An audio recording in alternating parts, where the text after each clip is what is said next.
একদিকে যেখানে আন্তর্জাতিক অস্থিরতা গোটা দুনিয়াকে নিজের কবলে নিচ্ছিল আর সবার খাদ্য পদার্থের সঙ্গে সঙ্গে শক্তির চিন্তা ছিল, ওদিকে অন্যদিকে হঠাৎ তুর্কিতে এত ভয়ানক ভূমিকম্প আসে যার জন্য হাজার হাজার মানুষের প্রাণ যায় আর কয়েক বিলিয়ন ডলারের ইনফ্রাস্ট্রাকচারকে মাত্র কিছু সেকেন্ডের মধ্যেই ধ্বংস করে দেয়। Told in the powerful 7.8 magnitude earthquake that jolted Turkey this morning has gone up. I'm in the city of Adana, which is right near what was the epicenter of this devastating earthquake. A rescue operation is continuing overnight in southern Turkey and northern Syria.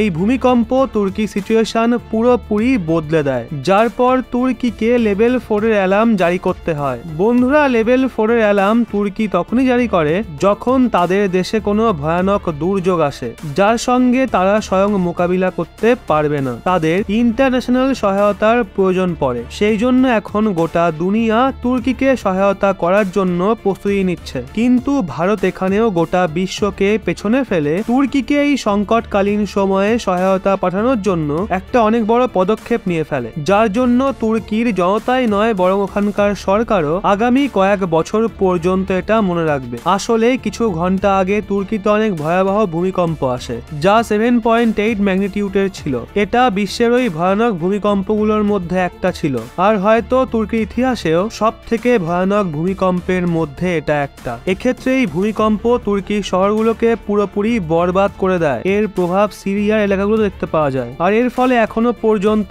1200-র বেশি মানুষ মারা গেছে। সেই সঙ্গে কয়েক billion ডলারের infrastructure পুরোপুরি নষ্ট হয়ে গেছে। বন্ধুরা, এই ভূমিকম্পের জন্য বড় বড় বিল্ডিং সোজা মাটিতে মিশে যায় আর ঘরবাড়ি তাসের ঘরের মতো পড়ে যায়। কিন্তু সবথেকে খতরনাক বিষয় তো হলো এখনো পর্যন্ত আমরা মারা যাওয়া মানুষের যে সংখ্যা জেনেছি সেটা শুধুমাত্র প্রারম্ভিক সংখ্যা, মানে আগামী কিছু ঘন্টাতেই সংখ্যা আরো বেড়ে যাবে, যেটা দেখে ভারত চুপ থাকতে পারে না। আর আমরা তুর্কি এবং ওখানকার নাগরিকদের এই বিপদের সময় সাহায্য করার জন্য এখনো অবধি সব থেকে বড় সিদ্ধান্ত নিই, যার দরুন ভারতের রাজধানী দিল্লির সাউথ ব্লকে হওয়া একটা এমার্জেন্সি মিটিং, যেটা ভারতীয় প্রধানমন্ত্রীর প্রিন্সিপাল সেক্রেটারি ডক্টর পিকে মিশ্রা চেয়ার করছিলেন।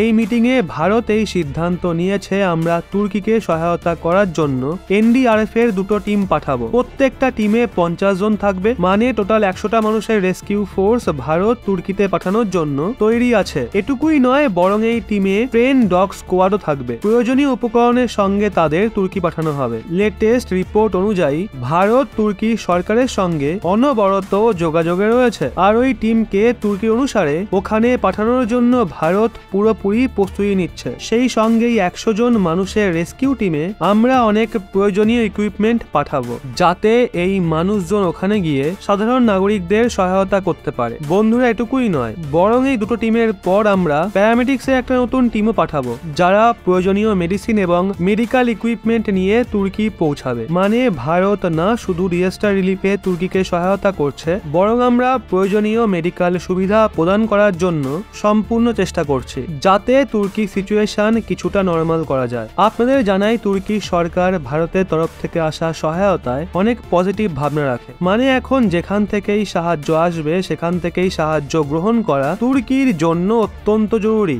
যাতে তারা তাদের সিচুয়েশনকে সামলাতে পারে। ওদিকে যে ভূমিকম্প তুর্কি এবং সিরিয়াতে এতটা ভয়ানক ধ্বংস লীলা চালিয়েছে যে তার ঝটকা আশেপাশের দেশগুলোতে অনুভব করা গেছে। আর আপাতত এটা বলা প্রচন্ড মুশকিল ভবিষ্যতে এরকম আবার কতগুলো ভূমিকম্প আসতে চলেছে। এই ভেবেই তুর্কির পরিস্থিতি আরো ভয়ানক হয়ে উঠেছে, যেটা দেখে মাত্র কিছু ঘন্টার মধ্যেই ভারতের তুর্কির জন্য 100 জন মানুষের রিলিফ টিম তৈরি করা এবং তাদের ডিসপ্যাচ করার প্রস্তুতি নেওয়া অনেক বড় ব্যাপার। আপনাদের মনে আছে এটা ওই তুর্কি যে কাশ্মীরকে নিয়ে অনবরত খারাপ এবং আপত্তিজনক স্টেটমেন্ট দিয়ে এসছে। সেই সঙ্গে এই তুর্কি পাকিস্তানের সঙ্গে মিলে ভারতের ওপর সৈন্য চাপ সৃষ্টি করার চেষ্টা করেছে, যা ভারতীয় সেনার সমস্যা কাশ্মীর ও সীমার আশেপাশে বাড়িয়ে দিয়েছিল। কারণ তুর্কির তরফ থেকে পাকিস্তানের পাওয়া সমর্থন আমাদের জন্য অনেক বড় চ্যালেঞ্জ ছিল, কিন্তু তা সত্ত্বেও ভারত তুর্কিকে সহায়তা করতে এক মুহূর্ত ভাবেনি, বরং সঠিক সময় দেখে আমরা দ্রুত